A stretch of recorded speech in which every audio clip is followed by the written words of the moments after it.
खिन्थु जों उत्तम हाज'वारिया जुदि बे आदानि कम्पानिखौ जुदि आलदायाव लाङाबा उत्तम हाज'वारिखौ जों गाबोन लायनानै इसिमेटजों जोङो बेयावनो आदानि कम्पानिनि खुन्थिया बानायगोन जोङो। थालिर बागान थारुन बायदिसिना गायनानै जिउ रुजु रुमु रायजो जानायखौ नोंथांमोना दंस' खालामनो सानदों नामा? दा मा होनबावनो रायजो राजाफोर गोबां बेस्थ' बेनिखायनो भिडिअ'आव फैबाय थानो हायाखै आरो दा बिनि थाखायनो नोंथांमोननाव सिगाङावनो निमाहा बिनाय थाहैबाय। दा बेजों लोगोसे दिनै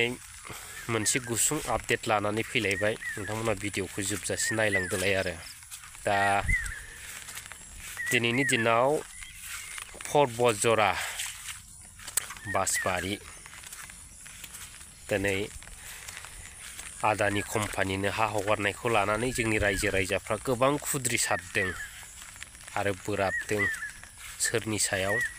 UPPL दोलोनि सायाव बोराबनांगोन,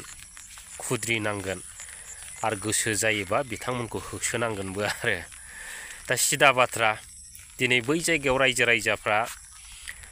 गोबां बायदिसिना आबाद मावनानै जायो होनदों। बै हाफोरखौ हगारनो राजि गैया आरो बिनि साननैसो सिगां दिपेन बर' बिथाङा होनदों बै जायगाया खालि जायगा माने जेबो आबाद मावा दा बिनिखायनो कम्पानि बानायनायाव हगारजायै बायदि बिथाङा बुंदों आरो दा सेम कन्डिसन नङा होमब्ला UPPL माने एबसु एखे दिनै दिपेन बर' बिथाङा जे बाथ्राखौ बुंगोन बेखौनो UPPLनि दोलोनि नेताफोर एबा प्रमद बर' बिथांमोना बै बाथ्राखौनो बुंगोन आरो दा बिथांमोननि गेजेराव एबसु UPPL एखे नालाय बिथांमोना बै हाखौ हगारनांगौआनो जाहैगोन बिथांमोननि बायदिब्ला खिन्थु रायजो राजाफ्रा हगारनाय नङा आरो माब्लाबाबो बे जानायबो नङा आरो रायजोफोर सिदा बाथ्रा दिनै UPPLनि सासे नेता उत्तम हाज'वारि बिथां दिनै बिथाङाथ' लासिं सिं नेता होनजायो बिथाङा दिनै पर्बतजराफोर बायदियाव बिथांमोना मा मावदों रायजो राजाफोरनि थाखाय बिथाङा मा मोजां खामानि मावदों मोनसेबो मोजां खामानि मावनो हायाखै दिनै बिथांमोना मानि नेतागिरियै बिथांमोना जायो आरो दा दिनैनि दिनाव गोबां रायजो राजाफ्रा लोब लोब ओंखारदों आरो गमामायैनो बे हाया जुदि कम्पानिनि नामाव जुदि एलटमेन्ट जायोब्ला उत्तम हाज'वारि बिथांखौनो माने पस्ट गायगोन खुन्थिया खालामगोन आरो आदानि कम्पानिनि नङा होमबा इन्टारेस्टिं नङा होमब्ला गायनांगोन होसोनांगोन दरखार जायोबा मा खालामनांगोन आरो दिनैनि दिनाव जिहेतु बिथांमोना दिनै बर' हारिनि जेंना आरो रायजो राजानि जेंनाफोरखौ बिथांमोना मोनसेबो बुजिया दिनै बिथांमोना गाव गावनि थाखा फैसा आरो गादिखौ लानानै बिथांमोना जोंनि हारि आरो जोंनि रायजो राजाफ्रा मा अबस्थायाव दं आरो बबे अबस्थाजों थांगासिनो दा बैफोरखौ बिथांमोना दिनै नोजोर गैया बिराद लासिं सिं बे दोलोआ नङा होमबा रायजोफोर दा जिखुनु जाया भिडिअखौ नायलांदो नोंथांमोनानो अब्लानो बुजिगोन आरो थेंक इउ। थालिर बागान थारुन बायदिसिना गायनानै जिउ रुजु रुमु रायजो जानायखौ नोंथांमोना दंस' खालामनो सानदों नामा? जोंनि हांखा बोख्रांगोन 50 बोसोरसिम आन्दलन नांबाय जोंनो हाखौ नांगौ होननानैनो आरो दिनै जों बिटिआर सुक्ति जानायनि उनाव जों हाखौसो खोमानानै थांदों। प्रमद बर' आदानि कम्पानिखौ उत्तम हाज'वारिखौनो जोङो बे माबा आदानि कम्पानिनि खुन्थिया खालामदों इस्मिट बायनानै जोङो आदानि कम्पानिनि आरो जुदि हायोबा गाबोननो जोङो बेखौ लायनानै बे आर'फारायाव आदानि कम्पानिनि इस्मिट बस्थासे बायनानै बेखौनो जों लुथेनोसै आदानि कम्पानिखौ जों उत्तम हाज'वारिखौ सावगोन बेखौनो जों खुन्थिया खालामगोन जोंनो बे उत्तम हाज'वारिखौसो जोंनो नांगौ जोंनि गामिखौ मा नुदों बेलाय आगोलनिफ्रायनो बे होनो जोंखौ इंखुर जाग्रा गामि होननानै बुंखायो बिराद मुगैखायो आरोखि बियो जोंखौ खिन्थु जों उत्तम हाज'वारिया जुदि बे आदानि कम्पानिखौ जुदि आलदायाव लाङाबा उत्तम हाज'वारिखौ जों गाबोन लायनानै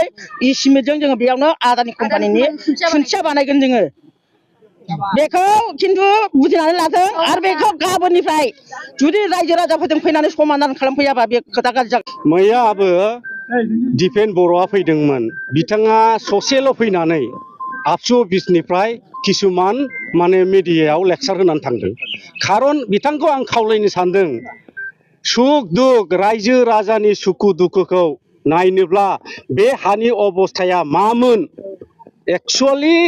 मामोन बे हानि अबस्थाया बेखौ साहस दंब्ला बिथांमोना बे ओनसोलाव फैनानै मानो रायजो राजानाव सोंफैयाखै आरो प्रजेक्टआ जानायनि आगोल जोंनि कयेकजन लकेल लिडार दं उत्तम हाजवारी बिथांखौ आं वार्निं होनो सानो नोंथांमोना जुदि आरो नोंथांजों कयेकजन दङ सेला बेला नोंथांमोनहा जुदि एथबां जायगानि डेभेलपखौ सानोमोनब्ला नोंथांमोना मानो रायजो बे प्रजेक्टखौ लाबोनायनि आगोलाव मानो रायजो राजाजों सावरायाखै नोंथांमोना जवाब होनांगोन बेखौ नोंथाङा षड़यन्त्र खालामनानै बे गामिनि रायजो राजाखौ लिंहरफालाय सानै साथाम मानसिखौ लांनानै गावबुरा सन्थाखौ बदनाम खालामनाया नोंथाङा गनाय नङा दे बेखौ नोंथाङा थाल ला उत्तम हाजवारी नोंथाङा मोजां मावनो नागाराखै बे बाखि रेस्ट थानाय आं दहायबो बुंदों जे बाहाय 2000निफ्राय एसेल' हा दङ बाखि हा रेस्टआवहाय बे माने 1200-1300 बिगानि जिथु बाखि हा दङ बे हायाव जोंनि नैबे ओनसोलनि रायजो राजाफ्रा सोरबा रबार बागान औवा बागान गय बागान थालिर बागान थारुन बायदिसिना गायनानै जिउ रुजु रुमु रायजो जानायखौ नोंथांमोना दंस' खालाम सानदों नामा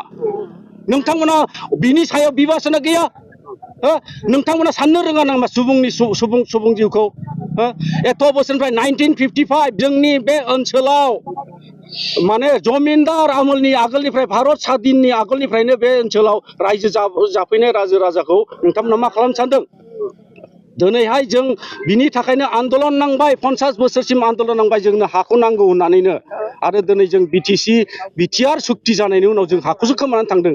बे मानि खामानि बेलाय मा खामानि बे नोंथांमोनखौ जवाब होनांगोन दे आं बेखिनिखौ बुंनांगोन आरो जोङो जोबनायाव बेखौनो बुंदों रायजोफ्रा जोंना एकता दं जों गण आन्दलनखौ लांबाय थागोन जों साब डिभिजन बिटिसियावबो जों सेक्रेटारियावबो जों आन्दलन खालामगोन आरो